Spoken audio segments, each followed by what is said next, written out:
loyal base of about 30% of the American electorate that is essentially unmovable. That's going to support him no matter what he says or does, or no matter what anybody else says or does. Probably, even if he's convicted of a crime, he'll still support him. No other candidate has that. Certainly not in the Republican primaries. So that alone, if you think about 30% of the public, is over half of the Republican electorate, the Republican primary electorate. So he has a built-in majority of the Republican primary electorate. And, that is really, fundamentally, you could say, the game was over before it started as a consequence. So that's important. When we get to the general election, why he's doing as well as he is, well, I think, there's been a lot of publicity around Joe Biden's age. And I think a lot of voters across parties are concerned about his age. I think some Democrats, especially younger progressive Democrats, are really upset about the Biden administration's policies around the war in Gaza right now. And I think that's reflected in recent polls to some extent. It's really early days in terms of the actual final election, so it's really hard to know whether the polls we're seeing right now will have very much meaning 6-8 months from now, because frankly, most people aren't paying that much attention to the election yet. The early polls tend not to be especially reliable. But in terms of why is Trump doing so well in the Republican primaries, he's basically taken ownership, essentially, of the majority of the Republican primary electorate. What makes him get that loyal base? What about him brings it up? So he was able to appeal, starting in 2015, when he came on the scene, to a group of voters who were disaffected with, racially progressive policies, with progressive immigration policies, feeling like, these policies were sort of leaving them behind. Rising income inequality didn't help this. The sort of the loss of industries in places like West Virginia, for instance, as kind of coal shut down and employed fewer people. But the shift to clean energy being perceived as harming disproportionately folks working in the traditional energy industries. So factories shutting down in small towns, rural voters seeing their communities increasingly suffering from opioid addiction, lots of sort of feelings of economic and social struggle and hardship among kind of working class and poor communities, especially white working class and poor communities. Trump was able to tap directly into that resentment of social programs that were perceived, rightly or wrongly, as disproportionately benefiting, and I'll use air quotes for this, those people, the others. So a good example is the Affordable Care Act.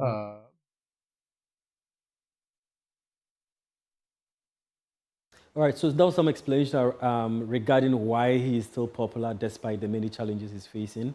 But then there are also issues regarding females running for office, sexism, race and gender dynamics related to running for office. And there were some expert voices on female participation in politics. In the conversation about Nikki Haley and how she's trying to negotiate this particular race. And so I want to find out, do you think female participation, well, we in Ghana see America as a leading democracy, but I know you have your own challenges. And I want to find out, do you think female participation in American politics is problematic? It's a challenge, it's a problem? You mean women as political leaders? Yes, women as political leaders. Yes, absolutely.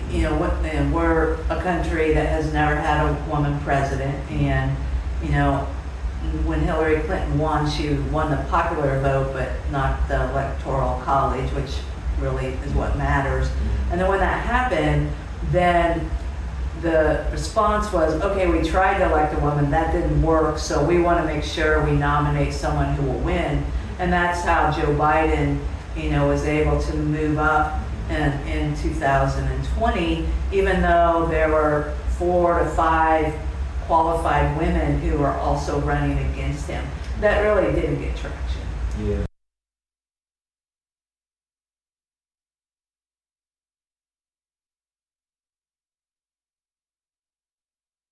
So we'll delve deeper into some of these issues that are emerging in subsequent editions. Thanks for watching American Decides. My name is Echi Sikanku. Back to you, Elton. And that's our show for today's edition of The Pulse. We shall be back tomorrow, same time, 3 p.m. on Joy News. For more stories, log on to our website, myjoyonline.com at 6 p.m.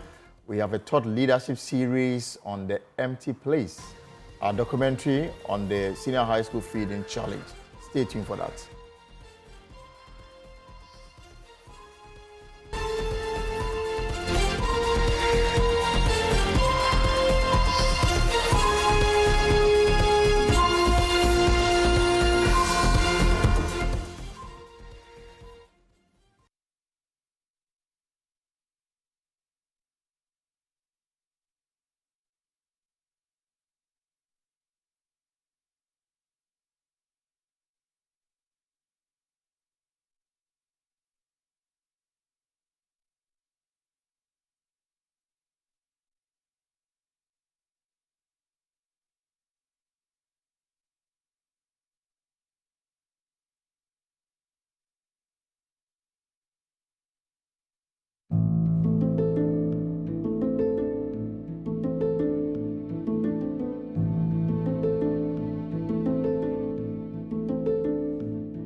How come say we all day matter inside, we all they suffer? Something they cause me, they cause you, they cause your son and daughter. Where we all feel come together and try to sort each other. Then you go turn around and sell out just because of dollar. Man just they think how fast he go fetch up something today. Forget about him, people, make them find them our own way. Forgetting say the same people put on for where he day. He cast too high to see suffering below, he's too far away.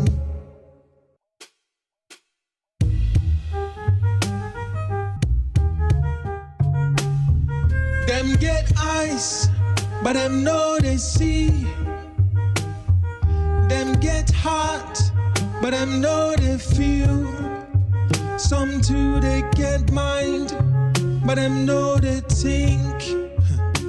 That be why we all day inside a boat where we they sink. I say them get eyes, but them know they see. Them get hot, but them know they feel. Some too they get mind, but them know they think. That be why we all day inside a boat where we they sink. Myopia, they know they see nothing. Ice cold heart, they know they feel nothing. Bad minds, all they know they think about you. That be why we all day inside the boats where we they sink. I say, myopia, they know they see nothing. Ice cold heart, they know they feel nothing. Bad minds, all they know they think about you. That be why we all day inside the boat where we they sink.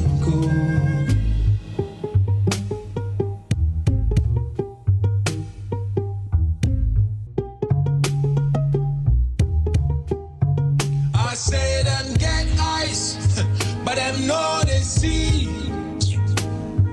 Them get hot, but them know they feel. Some too they get mind, but them know they think. That be why we all day inside a boat where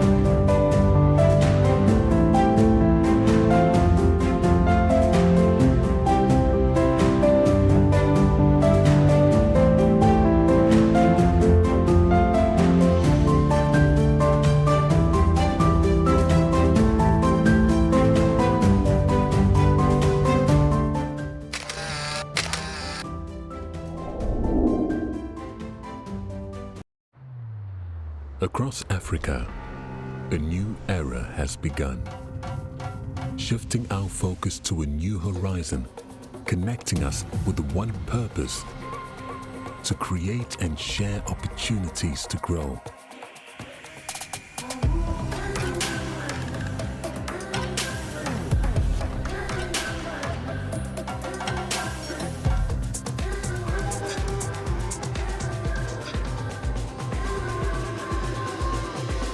Today, we are making a brighter tomorrow, built by our dreams and our energy. Across our continent, across the world, we are creating a better way to a better future. A Pan-African future, together. EcoBank, a better way, a better Africa.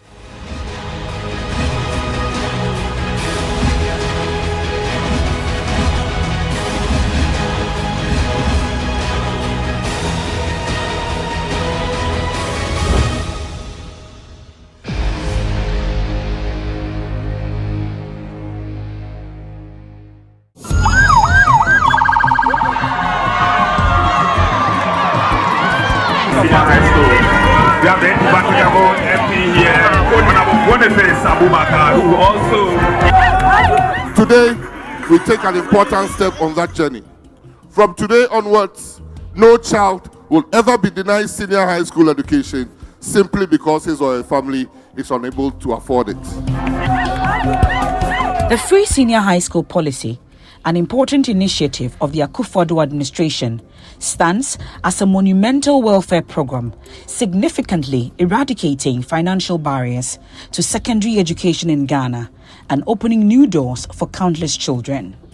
To ensure that no child is denied access to secondary education, we are removing one of the biggest obstacles that currently stand in their way: cost. The cost of providing free secondary school education will be cheaper than the cost of the alternative of an uneducated and unskilled workforce that has the capacity to retard our development. However, the implementation of this groundbreaking policy faced formidable challenges. Public opinion was sharply divided.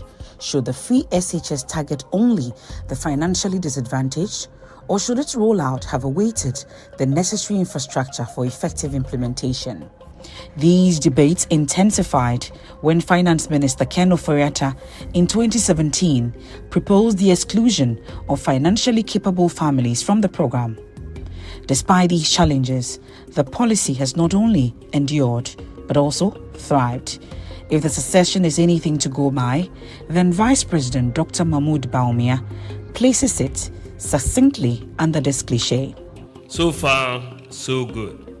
The free SHS has seen the enrollment of hundreds of thousands of people, boys and girls, who would otherwise not have been able to attain senior high school education. This claim is right to some extent. This is because the policy, according to the government, has produced the best WASSCE result in the last 8 years. Aside from this, it has achieved the very goal the Akufo-Addo administration set out for itself when they proposed the policy. According to the Ministry of Education, the 2017-2018 academic year saw the highest enrollment in the country's history, with 470,000 students gaining access to secondary education. Since the program was rolled out in 2017, over 2.5 million students have benefited from the program. This 2023-2024 academic year recorded the highest enrollment yet, with 500,000 students placed under the program. And in 2019, I wrote my BEC and I passed. I was admitted in Maoli School, which was last year. I want to thank the government. I know it's not only me that is going through this, and because of the free SHS, I've come back to school. Pae Libra. Me Aquarano 3. Bakuko school Makuset. Bakuko school Akru. Bakuko Ajina. Sesiano, sa almost me to school visa. Minya. One say Nipa Baku ye 1,000 Ghana formally. Say almost me to Saskano meet me ato acha. Aquarano in a cafe. Libra no yes Gano dosu to education. It is without doubt that the free SHS policy has made it possible for children whose parents could not have afforded secondary education to have the opportunity to continue their education. But a key component of the policy that cannot be overlooked in ensuring that children enjoy the implementation of the program is feeding. A grim reality that many are hesitant to speak about. They'll give you bread, don't give you margarine and sugar to do the bread. Sometimes they'll give you margarine and sugar. They'll give you the flour. Sometimes they'll give you garri, don't give you beans. They'll give you beans, they don't give you the garri. So you want to wonder, how are you going to combine? They'll give you tin tomatoes, they will not give you. You'll get mackerel, you will not get tin tomatoes. You'll get sardine, you won't get mackerel. It is for this reason I go undercover in the country's senior high schools in the Western, Greater Accra, Northern, Oti, and Central regions to investigate the irregular supply of food items by the government and the dire consequences faced by thousands of students. My name is Kweti Nati.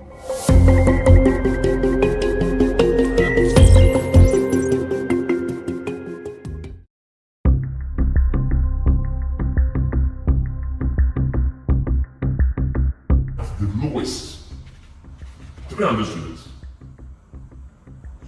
So a school that is not having even 900 students is supposed to have 3 bags a day to feed 900 students of rice. If it is the 5 days, that is 15 bags per week. Go and check the rice that they are giving to us. When the free SHS policy began, food supply to schools was in abundance. The situation is no longer the case. Irregularities in food supply are an open secret, discussed in WhatsApp groups among senior high school heads and free SHS coordinators.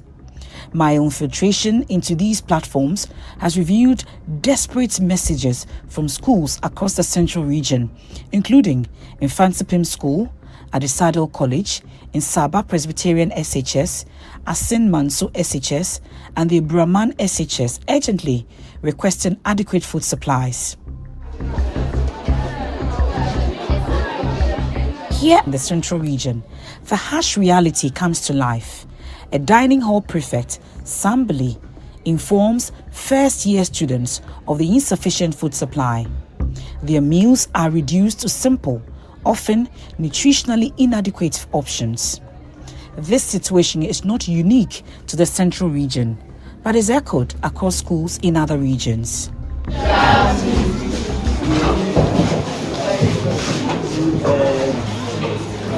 It's unfortunate that our food is not enough. As I have told you earlier, we have no food at the stores, and the master is in Accra now, fighting for food for our own benefit. So we are pleading with you to manage the little here, and we promise you very soon there will be enough food for us, so that we can all enjoy ourselves. Thank you. Entire school communities are despondent. Worry is visibly written on the faces of hundreds of students, especially those first-year students who are experiencing life outside the comfort of their homes for the very first time. This dietary monotony was particularly challenging for Sam, a student I met at University Practice Senior High School, who described it as his toughest experience.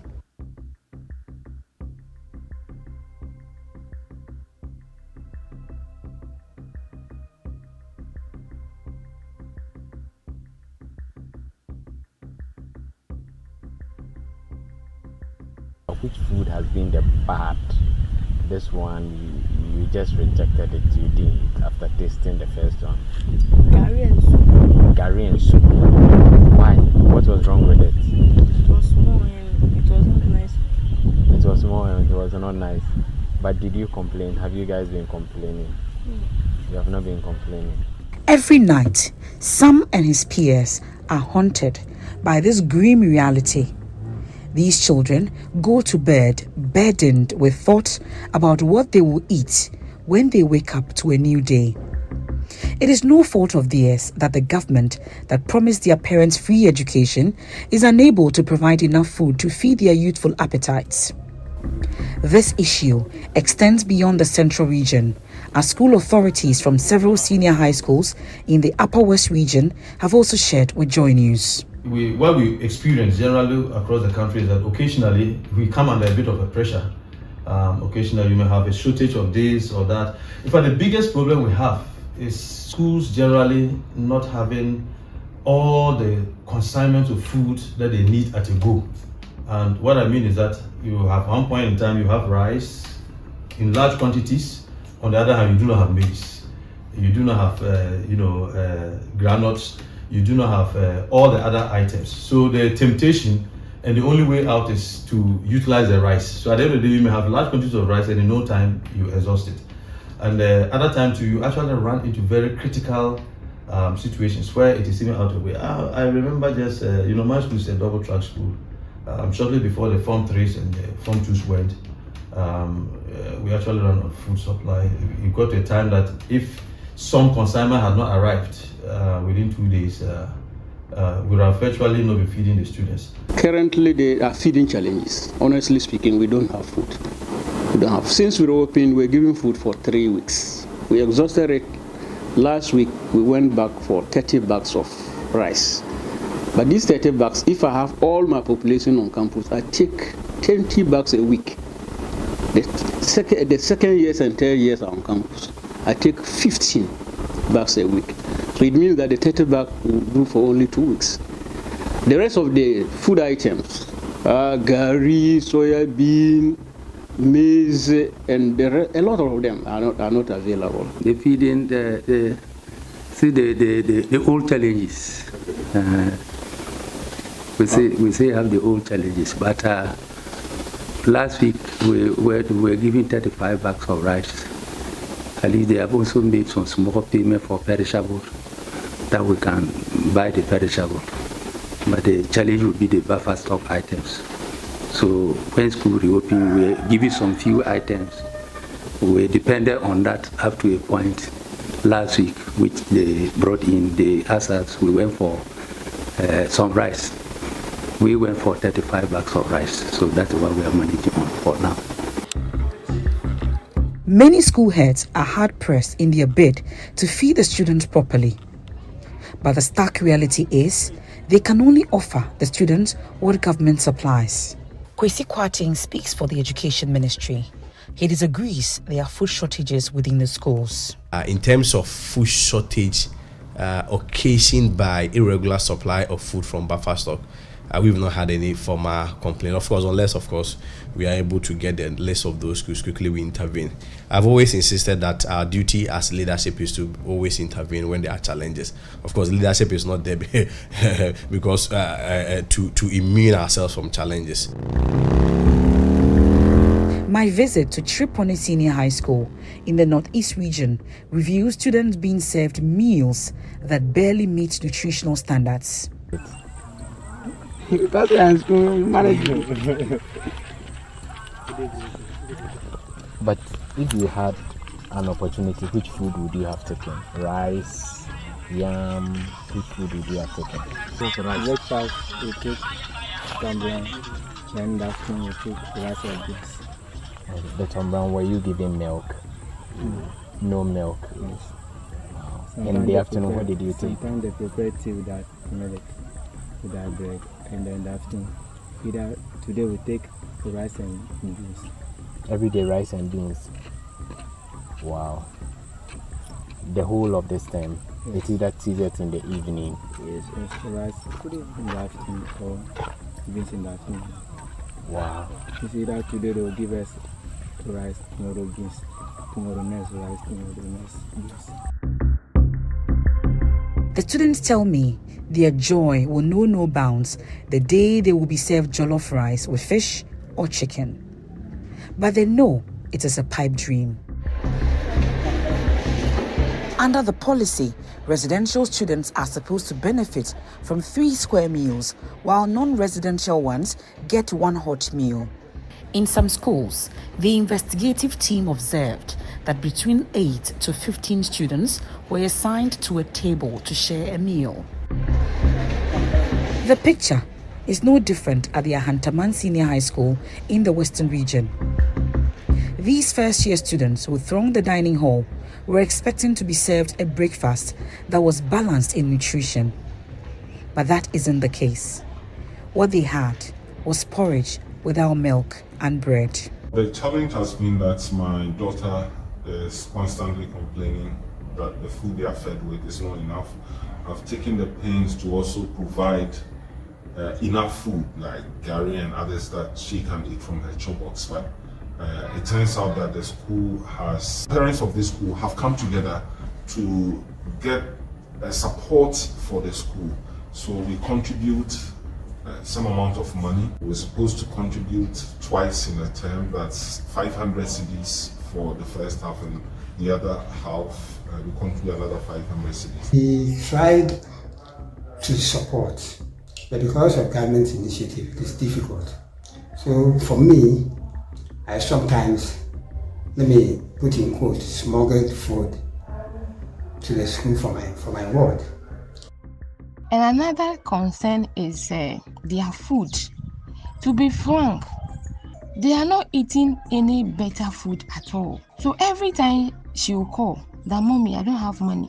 The food is not enough and sometimes it's not even good. To be frank with you, this girl left home without stomach pain. But now she will call that, mommy, my tummy. She has been admitted at the hospital. They did other tests, but she said the doctors are suspecting it's ulcer.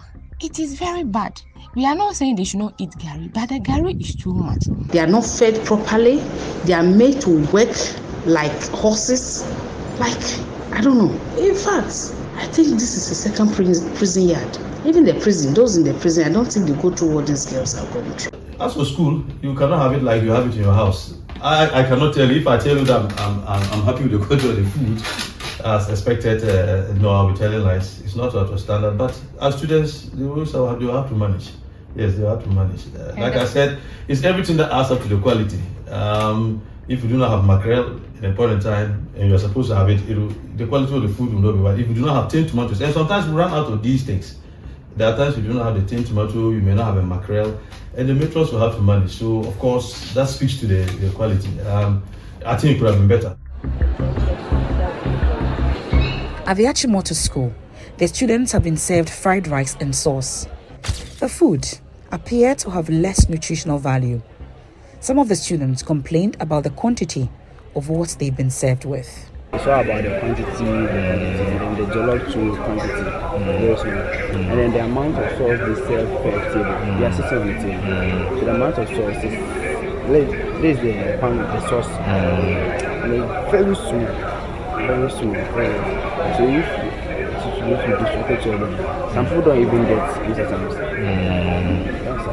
I have named the student Kweku for anonymity. He rates the meals they received a mere 5 out of 10. Kweku recalls the beans and oil served in the dining hall as the most unpalatable meal he's ever had. The memory of its unpleasant odor still vividly lingers in his mind. At Accra Academy, students frequently receive meals like rice with stew. However, on occasions when they are served beans, it notably lacks accompaniment like ripe plantain. Similarly, when kenke is provided, it often comes without fish. They give us rice with stew, and sometimes beans without plantain, and sometimes kenke. The kenke they give us stew or shito with no fish. But me, I'm this one, so I don't eat kenke. We go for food 3 times a day: breakfast, lunch, and supper. And we sit in groups 8 in one bench, and we share. Mr. Kwarting again. He said it isn't procedural for a school to feed children with repetitive meals. It would be very surprising to see that a school is being fed repetitively on a particular meal. That is not the norm. Even granted, without admitting that is the challenge that maybe a school may face. First of all, I will see it as one isolated incident. But obviously, whether isolated or even is a general issue, our duty is to be able to go and resolve it. And quickly, we prompt the agency responsible for that. And then we make sure that whatever supplies that needs to go, have to go. Experts, including clinical psychologists and educational researchers, emphasize the importance of a balanced diet for students' physical and mental well-being. Unfortunately, the current food situation in schools falls short of these requirements. Clinical psychologist Dr. Nyako says a balanced diet is very important for the brain's development of students. According to him, a variety of food doesn't only nourish the brain, but enhances health. We know that the best foods for brain development or for those who do mental work are fruits, vegetables, grains, nuts, seeds, and leaves. These are the components of food that should be given to our kids in the various schools. Because if we don't do that, and we tend to give them poor diet, it will give them poor blood. To give them poor diet, it will result in poor blood and then poor brain output, because the blood is feeding the brain. But these are foods that weren't found on any of the dining tables of the schools we visited. Back to the online platform I had infiltrated, I discovered numerous complaints from school heads about weevil-infested maize bags supplied, despite assurances from the Free SHS coordinator that only a few bags were affected. My observations revealed several bags of maize being treated with neem tree leaves to ward off the pests. Given the critical food shortages, some school heads have conveyed to me their inability to discuss the contaminated maize, as there's scarcely enough to feed the students. Someone advised us that we can use the neem tree. So yesterday, we put it outside. The boys put it outside. And these were given to be fed to the children? Yes, free SHS. And so, they are there a lot. So I'm experimenting. So yesterday we spread it on the ground. We put the neem tree on it. And we are seeing some reduction, and that's what. But is this the work of headmasters? Kwesi Kwarteng speaks for the Education Ministry. He rejected claims of weevil-infested maize supplied by Free SHS Secretariat and blames the situation of isolated cases to poor storage. But I think there was one instance in Western North and also Oti, where they said that after the supplies has been made, I think the supply was in excess of what the school ordinarily will need, particularly within the week or two, and they also have their own storage constraints. So what happens is that if there are excess and you are unable to store it well, there is a possibility that you may have this weevil infestation and what have you. But I think there were 18 bags of this food item in Uti, for instance, and based on the official response that we have from the supplier, they were recalled back and replaced. That is the only incident where there has been a formal complaint. Guilford Esiama is a researcher with the Ghana Center for Democratic Development. He was part of a team that surveyed views from Ghanaians on the Free SHS policy. He believes for the Free SHS to make sound gains on the education front, the government must be open to suggestions from both policy and practice. He claims cracking down on dissenting views will not augur well for the sustainability of the program. I think calls for review must be accepted.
The paramilitary Rapid Support Forces in Sudan has rejected a deal that would have made it easier for aid to reach the Darfur region.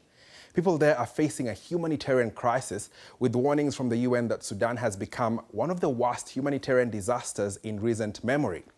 The agreement would have opened a new route for aid deliveries from the army-controlled city of Port Sudan. But the paramilitary group, which has been fighting the army for nearly a year, says the route could be used for weapons to the opposition forces. The government has also previously given arms smuggling as a reason for blocking aid. More than 6 million Sudanese people have been displaced since the fighting began. Adib Yusuf is the former governor of Central Darfur. He joins me now from Kampala, Uganda. Now, Adib, what's your reaction towards the RSF announcement that they will not allow humanitarian aid to enter Darfur? Yeah, thank you for having me. And I think the Darfurian people are suffering from different issues. Among them is the lack of food and basic human needs. And so is this kind of rejection for humanitarian aid to be delivered to Darfur and the rest of Sudan. I think this will create a new disaster on the ground in Darfur and other areas. Beside the fact that there are shortages of food, but also there is shortages of all basic human needs. There is lack of medicine, there is lack of water, there is no education system in place. Commodities are so expensive. Civilian population, they don't have money. And so I think with this decision of rejection for humanitarian aid to be delivered, I'm going to examine humanity itself, whether this will really lead to a humankind and human being. So I think this is really unfortunate decision, and the consequence of that would be more suffering and more death for the people of Darfur and the rest of Sudan, where they can access some humanitarian delivery. One of the sad things, or the irony and the tragedy at once, is that humanitarian aid now became so politicized, and the civilian population and ordinary citizens, they are the one who are paying the heaviest price of lacking of basic human needs. So I think with the rapid support forces, they need to turn an eye on humanity and to look for those who are suffering, and also for the military to and allow organizations and UN agencies and local organizations to be able to deliver this humanitarian aid to the vulnerable people and to suffering people in Darfur. Adib, despite all this suffering that you've talked about, why then do you think that RSF would go on to turn down this deal? I think it is more of political issues, because if the humanitarian aid comes from Port Sudan, that means the government or the military will gain more political support, and the RSF will be losing this kind of political support. But I think when people they politicize this aid, both of them they will lose political support from the ordinary citizen. And I think with the UN and the UN system and the right to protect, and so there must be an alternative for the aid to reach the people. Otherwise, Darfur and some part of Sudan are facing shortages of food that is almost a famine or starvation. All right, thank you very much. Adib Yusuf is the former governor of Central Darfur. Thank you, Adib, for making time for us. Let's move over now. Rwanda's Senate has passed the controversial Asylum and Immigration Bill. The bill now needs to be ratified by President Paul Kagame. It comes a day after the House of Lords, the second chamber of the UK's parliament, blocked the British government's effort to pass its own bill into law. It now faces further debate in the House of Commons. Britain and Rwanda signed a deal in April 2022, but in November last year, the UK Supreme Court ruled against the scheme, saying it was unlawful. Earlier this month, the UK government said it would offer asylum seekers up to £3,000 to move to Rwanda under a new voluntary scheme. If the bill is passed, it will cost an estimated £370 million over 5 years. The bill must be approved by both houses of parliament in the UK in order to become law. So far, no asylum seekers have yet been sent to Rwanda. Let's speak to our Africa correspondent, Barbara Plett-Asher, who's in Kigali. Barbara, thank you so much for making time for us. Now, what happened in the Rwanda Senate today? Well, the Senate approved a law to ratify the treaty that Rwanda signed with the UK in December. This treaty, as you know, was a response to concerns raised by the British the British Supreme Court about whether any asylum seekers sent here would be safe. So the provisions are meant to strengthen guarantees that those asylum seekers would be protected, including a promise that they would not be deported to the country from which they came, amongst other things. So there was this vote. It was a fairly speedy process. It took about 20 minutes, not really any debate on the floor, 21 votes for, 1 against. And Parliament has also approved this law, so now it's up to President Paul Kagame to actually ratify the treaty. Barbara, the House of Lords blocked the government's effort to pass the bill into law in the UK. What does this now mean for Rwanda? Well, it means that even if this treaty is ratified here, that doesn't necessarily confirm that the asylum seekers will actually be coming, and they have actually been ready and waiting here now for nearly 2 years. I received a tour of the Hope Hostel today. That's the place that the Rwandans have prepared to receive the asylum seekers. Many journalists have received the same tour because this case has been wending its way through the UK courts over the past months. I also spoke to the boss of this agreement with the UK. Her name is Doris Owecheze Pekar. She's just received that role this week, but she has been involved in this file right from the beginning. So I asked her what Rwanda made of this latest vote against the plan in Britain's parliament. It's a partnership between two countries that have come together to really find solution to a global crisis and to provide to bridge for the gap in human capital. So we all keep our eyes on the objectives that we seek to achieve here, which is to save lives, to provide a life of opportunity and dignity for the migrants and asylum seekers here in Rwanda. So we welcome healthy debate, obviously, and it has been interesting to watch, but we are committed to seeing this through. Do you have any doubt that it might actually happen? None. We are very, I see a note of skepticism. We're very prepared. Rwanda works. That is one of our mottos, is that we always find innovative solutions for these migration crises. Well, Rwanda has been widely criticized for its human rights record by Western nations and organizations, also the UN. They say that it suppresses dissent, that it restricts political and civil rights and freedom of expression. So I asked whether asylum seekers that were sent here would be free to criticize the government and to hold protests if they wanted to. Refugees when they come here, they will be able to enjoy the full rights and responsibilities that all refugees enjoy under the Refugee Convention and under our national laws. Our national laws are very clear about the right to protest.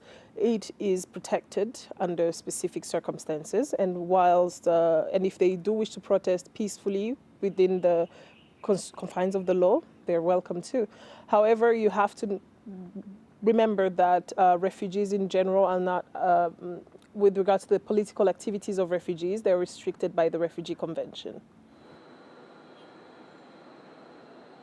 When it comes to what Rwandans think about all this, I'd say that their main concern is economic, that these asylum seekers would be competition for jobs and opportunities, that in this country, small, densely packed, developing country, opportunities are already quite limited, and that the government should look after its own poor rather than bring foreigners in. That is the position, anyway, of the Green Party, the opposition Green Party, which made that one vote against the plan.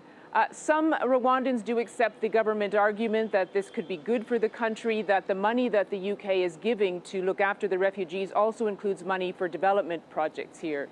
But still, anecdotally, I would say that some are suspicious that this is really more about Rwanda trying to consolidate its relationship with the UK. Now, Barbara, just before I let you go, the UK has been delayed. Rather, the bill has been delayed in the UK up until after Easter. What is the expectation? You know, I think the expectation is that the bill will be eventually approved, that the Lords in the House of Lords who are opposing it will relent and let it go through, because the House of Commons wants it to pass and the Lords aren't elected, and so they will eventually give way. But that's not going to happen until at least the middle of April because of the Easter recess, as you mentioned. And so after that, the British government is going to try as hard as it can to get at least one plane load of asylum seekers here as quickly as possible, so possibly by June. But in the long term, there are real questions about whether this policy has staying power, because the Labour Party, the opposition Labour Party, has said that if it gains power in elections later this year, it's going to scrap the deal. Thank you very much. That is Barbara Plett-Asher joining us live from Kigali. Now, still to come, we look ahead to crucial elections in Senegal this weekend. But what's the mood like on the streets?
News is important.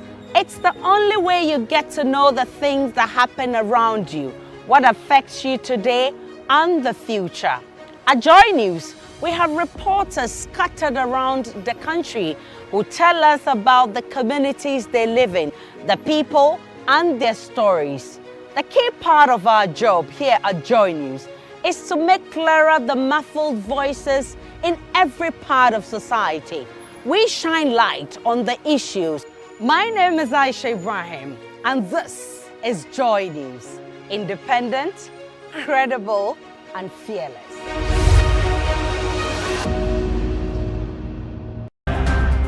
My name is Albert Sori in the Upper East Regional Capital, Bolgatanga, and this is JoyNews. Independent, fearless, credible.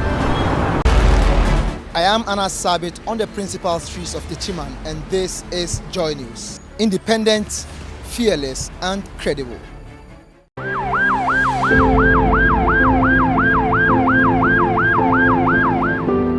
In Ghana, when there's a fire, people are more likely to call a radio station than a fire station. They believe the media will succeed where our institutions have failed.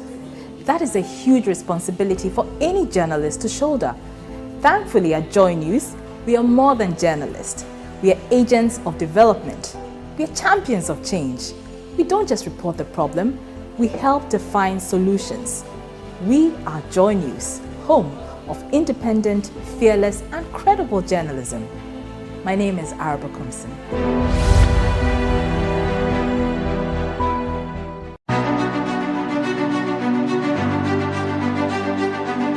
When something happens, you want to know all. Thomas Nadi, BBC News, Dakar. Thomas joins us now live from Dakar. Now, Thomas, has there been any indication of what the voter turnout is likely to be? Are voters enthusiastic about this? Yes, young voters especially are very keen to make their voices heard in this particular election. You know, Senegal has a very youthful population. About 60% of the country's 18 million population are under the age of 22. And so a lot of them are hoping for a candidate that will be able to create jobs, to prevent them from embarking on dangerous journeys, and also a candidate who improve the economic situation in the country. So you speak to people on the streets of Accra, and it appears most of them are excited and keen to take part in this particular exercise. And Thomas, what are the main issues that are likely to determine the outcome of Sunday's election? Just as I mentioned, the unemployment is a big issue in this country. We also have the global economic crisis, which has not spared, cost of living crisis, which has not spared this country. And then also, by end of this year, Senegal will be going into oil and gas production, and how these contracts are negotiated is of paramount interest to the people of this country. And Thomas, initially there were concerns that the country is not ready to hold elections. Is this still the feeling? Yes, there's a deep sense of concern looking at the violent protests that occurred in the run-up to this particular election. A lot of people are concerned that the stability of this country could be threatened. But they still remain hopeful. The Electoral Commission has assured us that they've adequately prepared the security forces to maintain and ensure that the elections are very peaceful in this country. And so a lot of people are hopeful that things will go very well. And Thomas, have there been any reactions to President Sall's conversation with the BBC yesterday, where he actually said that he won't apologize for attempting to delay the votes?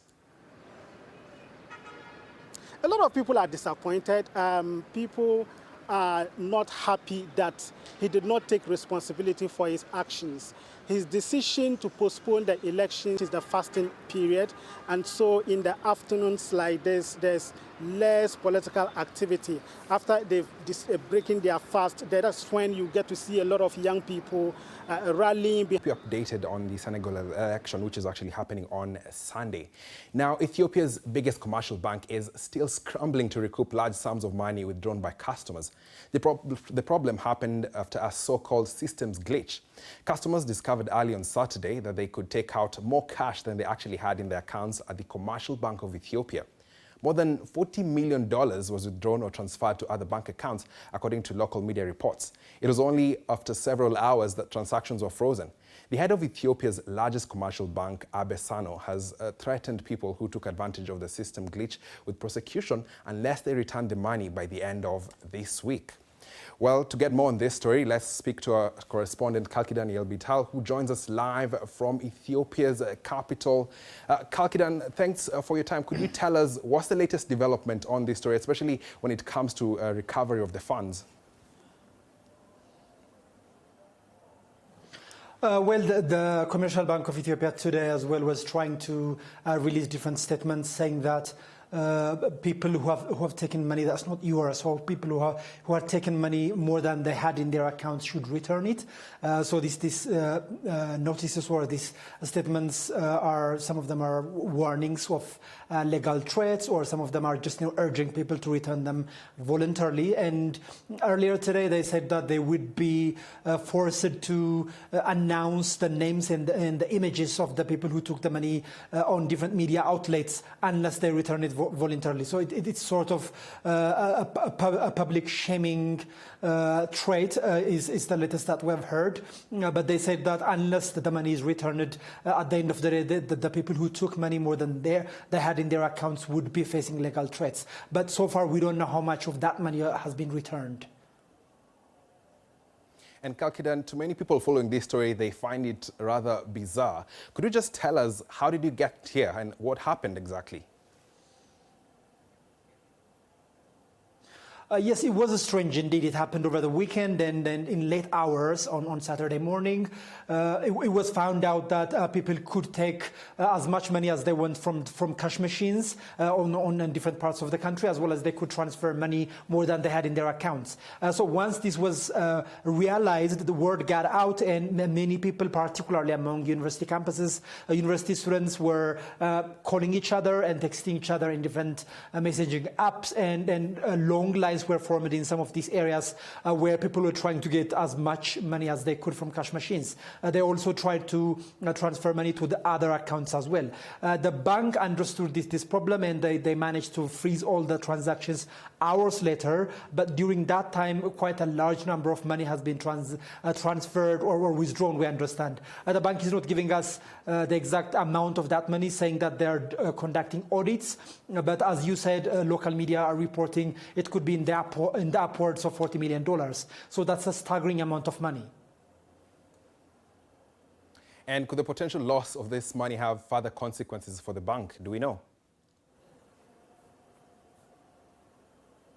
Well, the bank is the largest in Ethiopia. It has, by the figures that it provides, more than 38 million account holding customers, and the money that it has lost, if it manages not to return it, wouldn't be that much of consequence, and at least that's what the bank is saying. And they're saying that all the accounts of their clients and their customers are safe.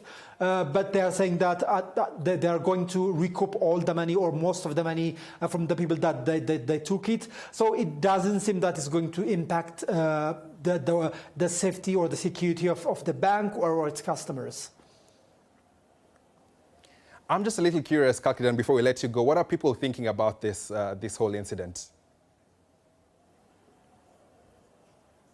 Well, we've been speaking to some of the students in different university campuses, and some of them are very reluctant to return the money, or that's what they say. And there were also some, messages or posts being circulated on social media in which the students half jokingly were saying that they are not going to return the money, but the bank is saying that many people are returning it voluntarily. They have put a deadline for the students or for all the people to return the money by the end of this week. So we'll see what happens after that. Thank you for that. We shall leave it at that. Now, feel free to get in touch with me and some of the team on social media. I'm at Ian_Wafula.